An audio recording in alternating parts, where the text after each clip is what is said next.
नांदेड शहरात अतिक्रमणाविरुद्ध प्रशासनाचा बुलडोझर चढला असून वाघी रोड पूर्णतः मोकळा केला आहे। नांदेड शहरात वाढत्या अतिक्रमणाच्या समस्येवर लगाम घालण्यासाठी नांदेड वाघाळा शहर महानगरपालिका व पोलीस प्रशासनाच्या संयुक्त कारवाईत वाघी रोड परिसरात मोठी धडक मोहीम 5 मे रोजी राबविण्यात असून उत्तर विभागाचे अतिक्रमण पथक प्रमुख म्हणून जबाबदारी स्वीकारल्यानंतर दत्ता कल्याणकर यांनी तात्काळ कारवाईचा धडाका लावत अतिक्रमणधारकांमध्ये खळबळ उडवली। महापालिका आयुक्त डॉक्टर महेश कुमार डोईफोडे, उपायुक्त सरदार अजितपाल सिंग संधू व सहाय्यक आयुक्त रावण सोनसळे यांच्या आदेशानुसार ही मोहीम पार पडली।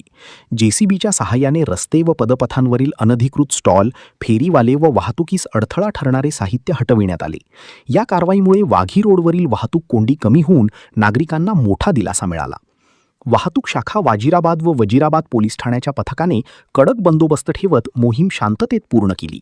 प्रशासनाने नागरिकांना इशारा देत सार्वजनिक ठिकाणी मागील 8 दिवसापासून नांदेड महानगरपालिका आणि पोलीस प्रशासन यांच्या संयुक्त रित्या पथकाद्वारे आपण अतिक्रमण काढण्याची कारवाई सुरू केलेली आहे आणि त्यामुळे आज भाग म्हणून आपण खडकपुरा वाघी रोड जो वाहतुकीसाठी खूप प्रॉब्लेम येत होते, ट्रॅफिक जाम होत होतो, त्यामुळे त्याचे जे रस्त्यावरचे अतिक्रमण आहे आणि फुटपाथवरचे अतिक्रमण ते काढण्यात येत आहे आज महानगरपालिकेतर्फे। आणि लोकांना आवाहन करतो की महापालिकेला आणि पोलीस प्रशासनाला सहकार्य करा, रस्त्यावर अतिक्रमण करू नका आणि असल्यास अतिक्रमण स्वतःहून काढून घ्यावे।